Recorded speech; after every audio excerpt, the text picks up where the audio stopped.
Hello అండి, ఈరోజు మనము జిహెచ్ఎంసి ఆఫీస్ ఖైరతాబాద్ జోన్లో ఉన్నాం మనము. సో మీరు చూడొచ్చు ఇక్కడ యాక్చువల్గా 12వ తారీఖున మనం ఒక కంప్లైంట్ ఇక్కడ ఇచ్చామన్నమాట. ఏమనంటే ఎల్లారెడ్డిగూడలో అంబేద్కర్ నగర్ దగ్గర ఒకటి ఇల్లీగల్గా కన్స్ట్రక్షన్ అంటే 120 స్క్వేర్ యార్డ్స్లో ఆల్మోస్ట్ ఆల్ G+6 ఫ్లోర్స్ అంటే టోటల్గా 7 ఫ్లోర్స్ 120 స్క్వేర్ యార్డ్స్లో కడుతున్నాడు. సో అది వచ్చి అక్కడ ఏదైతే అప్రోచ్ రోడ్ ఉందో అక్కడ ఒక బండి కనుక వెళ్తే ఇంకో మనిషి వెళ్ళని రద్దీ ప్రాంతం అది. అక్కడ తను ఈ 7 ఫ్లోర్స్ బిల్డింగ్ కడుతున్నారు. సో యాక్చువల్గా మనం చూస్తే కనుక 7 ఫ్లోర్స్ బిల్డింగ్లో ఏమన్నా ఒక మొత్తం అయిపోయి దాంట్లో మనుషులు దిగాక కూడా అక్కడ ఏమన్నా చిన్న ఫైర్ యాక్సిడెంట్ కానీ చిన్నపాటి ఎర్త్ క్వేక్ కానీ వచ్చిందనుకోండి, వస్తే ఆ శకలాలు వచ్చేసి వేరే ఇంటి పైన పడ్డము. సో పోనీ ఫైర్ యాక్సిడెంట్ జరిగినప్పుడు అక్కడ ఏదైనా తప్పించుకోలేని విధంగా ఎగ్జాక్ట్లీ మనుషులు తప్పించుకోలేని విధంగా ఉంది.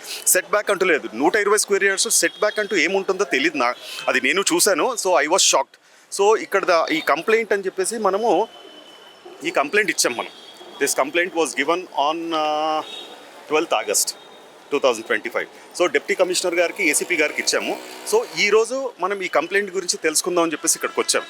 వస్తే ఇక్కడ గవర్నమెంట్ వీళ్ళు జిహెచ్ఎంసీ వాళ్ళైతే సానుకూలంగానే స్పందించారు.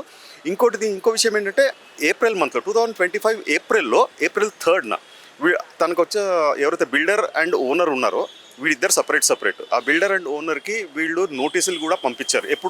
అప్పుడు పంపించినప్పుడు వాళ్ళది ఏంటంటే 3rd ఫ్లోర్ కడుతున్నాడు అతను. సో నోటీస్ పంపించారు. అప్పటి నుంచి ఏం స్పందన లేదు అతని దగ్గర నుంచి కూడా. బట్ ఇక్కడ ఆలోచించాల్సిన విషయం ఏంటంటే నోటీసులు అందుకున్నాక కూడా నోటీసులు అక్కడ పేస్ట్ చేసిన తర్వాత కూడా ఇంకో 3 ఫ్లోర్లు కట్టాడు అతను. సో ఈ ధైర్యం అతనికి ఎక్కడి నుంచి వచ్చింది అంటే జిహెచ్ఎంసీ అధికారులను చూసుకున్న ధైర్యమా, లేకపోతే జిహెచ్ఎంసీ అధికారులను తను ఏమన్నా మేనేజ్ చేశాడా? సో ఈ విషయం మాత్రం డెఫినెట్గా మేము వదిలిపెట్టమండి. This is in the public ఇంట్రెస్ట్లో ఇది చేస్తున్నాము. అండ్ డెఫినెట్గా మా డిమాండ్ ఒకటే, ఆ బిల్డింగ్ని మాత్రం డిస్మాంటిల్ చెయ్యాలి అని చెప్పేసి అంటున్నాం.